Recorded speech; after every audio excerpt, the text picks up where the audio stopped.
Hello friends, हम देख रहे हैं एंगुलर 5।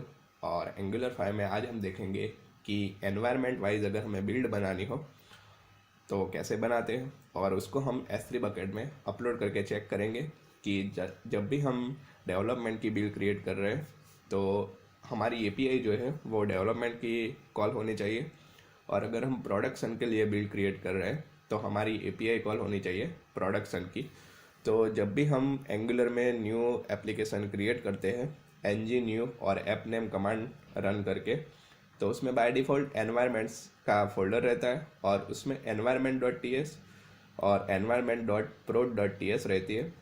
अब जो environment.ts है वो हमारे डेवलपमेंट के लिए है और environment.prod.ts है वो प्रोडक्शन के लिए है।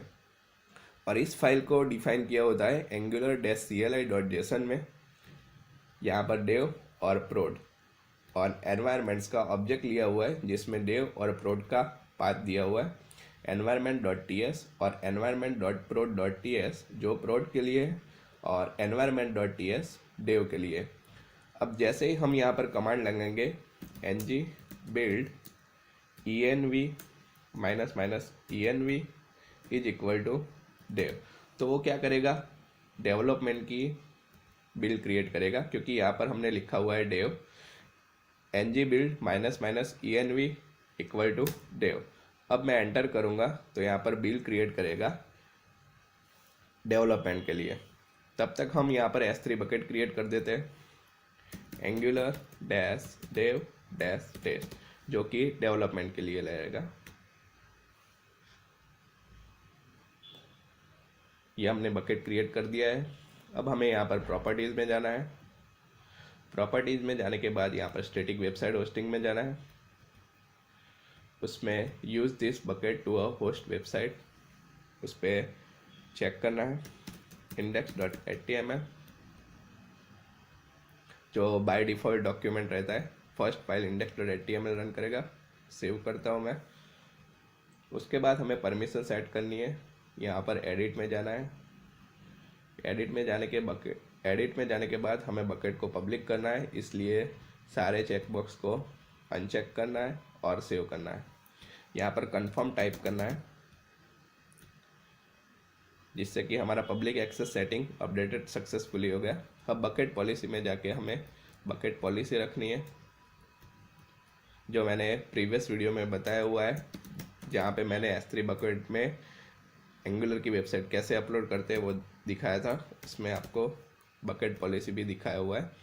यहाँ पे मैंने बकेट नेम दे दिया है angular-dev-test और उसको सेव करता हूँ।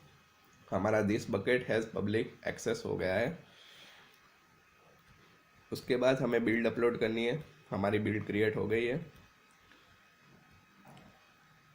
यहाँ पे मैं इसको अपलोड करता हूँ। हमारी जो बिल्ड है वो डिश नाम के फोल्डर में बनती है। अपलोड करता हूँ।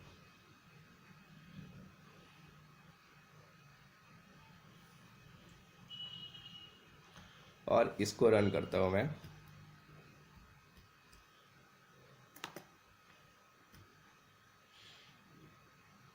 रन करने के बाद नेटवर्क में जाएंगे हम चेक करने के लिए कि कौन सी API कॉल हो रही है। XHR में हम देखते हैं यहाँ पे डेवलपमेंट कॉल हो रहा है, मीन्स हमने डेवलपमेंट के लिए बिल्ड बनाई और डेवलपमेंट कॉल हो रहा है। अब हम बिल्ड बनाएंगे प्रोडक्शन के लिए ng build -env is equal to prod और एंटर करता हूँ।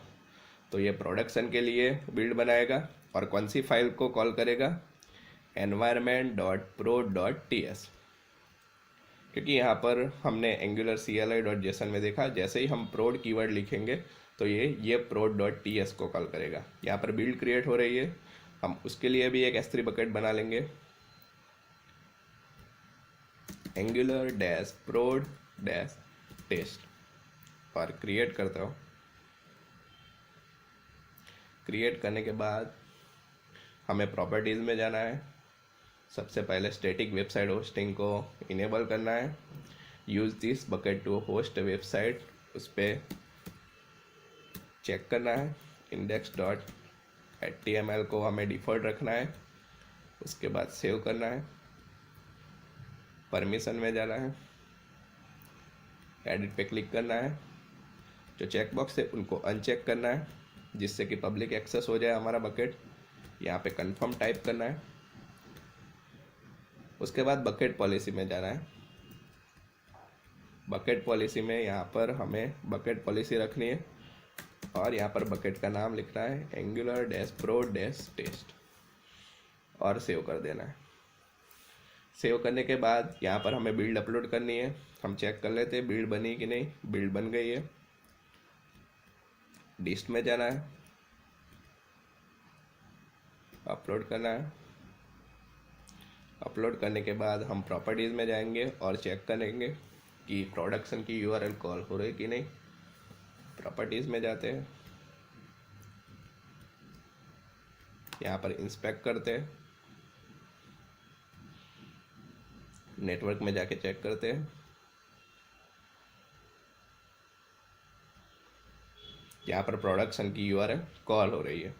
अब यहाँ पर बाय डिफ़ॉल्ट डेवलपमेंट और प्रोडक्शन दिया हुआ है। अब हम तीसरी फाइल क्रिएट करेंगे स्टेज के लिए। इसको मैं कॉपी कर लेता हूँ। ये हमारी यूज़ होगी स्टेजिंग के लिए, या आप क्यूसी के लिए भी रख सकते हैं।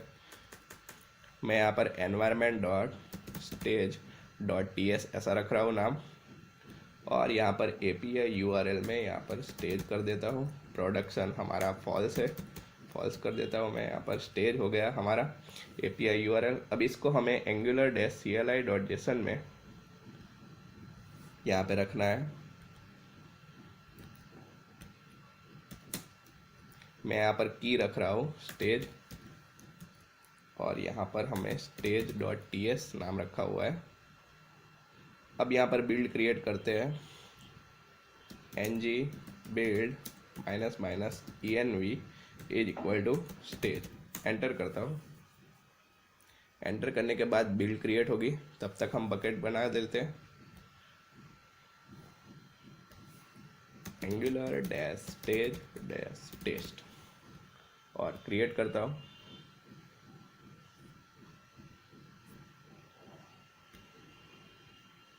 यहाँ पर प्रॉपर्टीज़ में जाना है, स्टैटिक वेबसाइट होस्टिंग को इनेबल करना है, use this bucket to host a website करना है, index.html को डिफ़ॉल्ट डॉक्यूमेंट रखना है।